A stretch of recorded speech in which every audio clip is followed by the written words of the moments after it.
Hey guys, this is Austin, and in this video I'm going to show you guys 3 ways that we've helped our clients save hundreds of employee hours using automation.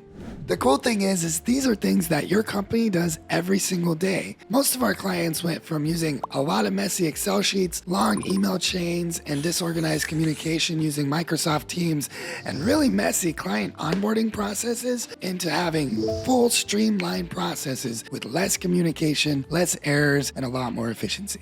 Now, one of the biggest problems that I see across multiple different industries is the communications between the client and the team. A lot of them don't have very good onboarding processes. They don't have a very streamlined way of collecting information from the client. And that causes a lot of problems downstream when it comes to expectations, when it comes to increasing your revenue, and when it comes to communications between the team itself and the client. Now, the client onboarding process should start before the contract is signed and carry all the way on through until the client is 100% satisfied and the service has been delivered. But what does that look like? Well, we recommend that our clients use a client dashboard, something like Copilot. With Copilot, you can send out a contract. As soon as it's signed, it directs them to payment. As soon as they pay, it goes straight to a client dashboard where you can put a video with instructions on how the client is able to communicate with you. You can put areas where they can ask questions.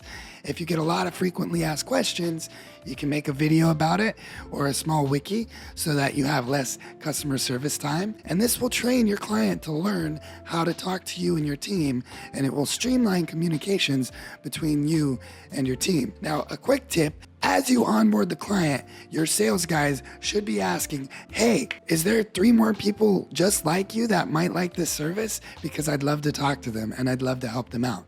That will definitely increase your revenue right off the bat. So if there's anything you take out of this video, definitely use that. Some more really cool things that you can do with the client onboarding processes are for variable contracts.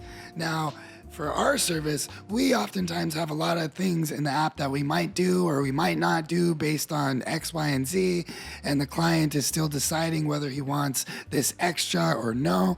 And instead of sending out a bunch of contracts and back and forth and like, oh, let me add that or not, no reason to do that. Just put all of the contract variations directly in the client dashboard, and the client can check which services that he wants, and it will append all of those things to the contract as he goes through. Now, one of the coolest things about having a client dashboard is the file system management. Now, every single client dashboard has a specific folder, a shared folder for that client and the team, which means whenever a client uploads a document, the team will get instantly notified about that via email or text message, and vice versa. Whenever the team uploads a file for the client to review, the client will instantly be notified. Now, this will streamline communications, and it will really help you guys with your emails back and forth, and no files will be lost because they'll all be in a shared folder that the client and the team can both access. One last thing that we found save a lot of time with the client dashboards is having a small onboarding step-by-step tutorial for the clients. Now, what does that look like? Well, step 1, sign the contract. Step 2, pay. Step 3, watch the onboarding video. Step 4, upload the files that we need. Step 5, we're gonna get to work, right? If the client knows exactly what to do and what's expected of them, then the process will be completely streamlined, and you guys will save a lot of time and a lot of hassle, and the client will also feel a lot better about how the process is going. Now, you don't have to use Copilot to get a client onboarding system. You can make them using ClickUp or Notion, or you could also have your own systems custom built. Now, it doesn't really matter how you get the system done. The point of the matter is that everything is streamlined and that every single client gets onboarded in the exact same way to reduce errors and problems, communications getting lost, to help train the clients and the team how to communicate and to really get the product the best it can be. Now, another big problem that we find across multiple different industries is communication between the team. I know it seems kind of simple, but in reality, it's really not that simple. A lot of information can get lost in a long email chain, or in a Google Meet, or in a phone call, or in a Slack that the employee forgot to read. So it's really important to have proper systems in place to make sure that communication is handled correctly. We had this problem a lot when we started out our company, and it took us a while to build some procedures around this, but once we figured it out, everything started working a lot more smoothly. Now, I'm going to share with you guys a quick tip. We would give out a team member a task, right? And then a week or two would go by and we'd be like, hey, what's going on with the task? Have you even started it? And maybe upper management would be like slightly irritated about that.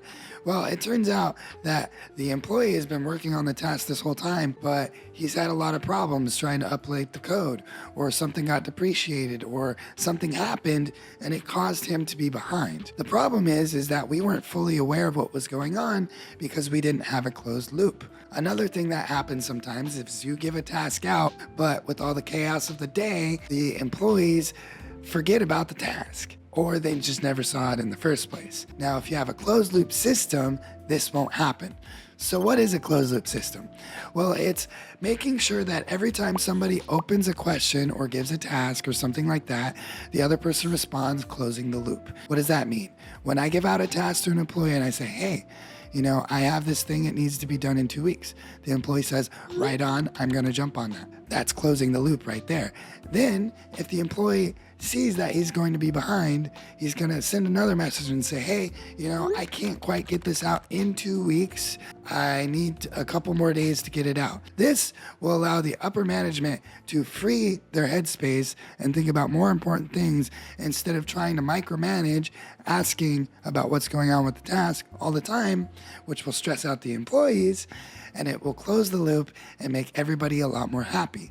Now, you can use this across all your communications between employees and clients, and it will make the entire operation run a lot smoother. Now, there's a lot of other things that you guys can do to optimize your communication. And one thing is outlining very clearly who to talk to about what problem. This is a problem that we had early on as well when I was also coding and I had 7 different hats on. Our CTO Mateos had his hands in 6 different projects at the same time. Our project manager was struggling to manage all the projects and all the things going on. And the employees were like, who do I ask about this? And they'll ask Mateos. But then Mateos won't talk to Jesus. And all of a sudden, Jesus has no idea what's going on. And there's double communication or double tasks, or I fixed that, but I'm working on that at the same time.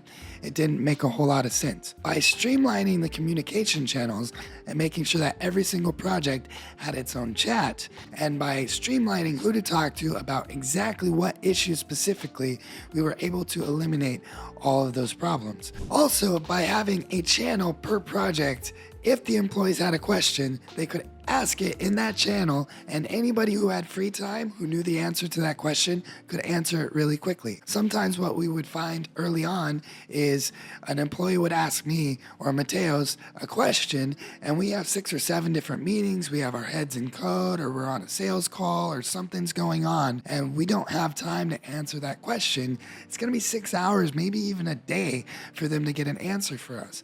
Whereas if they ask that question in the chat, they'll get an answer a lot faster.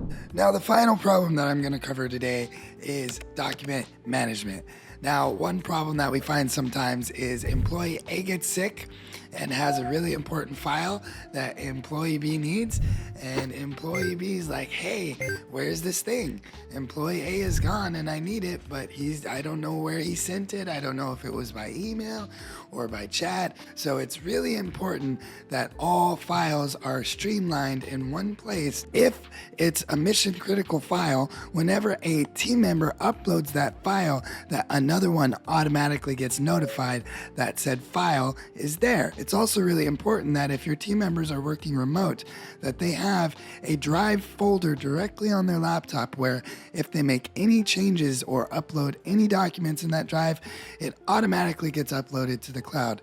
That way, if John gets sick later that day and the next day he doesn't show up and you have that important report that you need done, you can go directly to his drive folder and find it even though he's not there. And another thing that we find that's mismanaged a lot when it comes to documents is Excel sheets. If you guys are using Excel sheets and you have more than 1 or 2 Excel sheets, or one really long one that gets updated every single day, Stop that. You gotta stop. We find this problem a lot with sales teams. We find this problem a lot in warehousing and wholesale. This problem happens in accounting quite a bit. If you have a lot of Excel sheets just sitting around, get rid of them. Start using something like NoCoDB or Supabase. Get a proper database with proper infrastructure set up so that things don't get errored, because it's really easy for an Excel sheet just to have an error. And if you're on a sales team, you have probably like 30 lead lists sitting on your desktop unorganized. You probably have a couple of them that are overlapping. You're probably texting the same guy twice that you shouldn't be, or maybe a previous client that you already had, and you're asking him for a new service. And he's like, hey, I'm already your client, or something like that. Stop using Excel sheets. Well, I hope that this video helped you guys out. Now, if you guys feel like these problems happen within your company and you'd like to get a little bit of help, feel free to let me know. I'd love to hop on a free call and help you guys out with any strategy in any way that I can. And I wish you guys a wonderful day.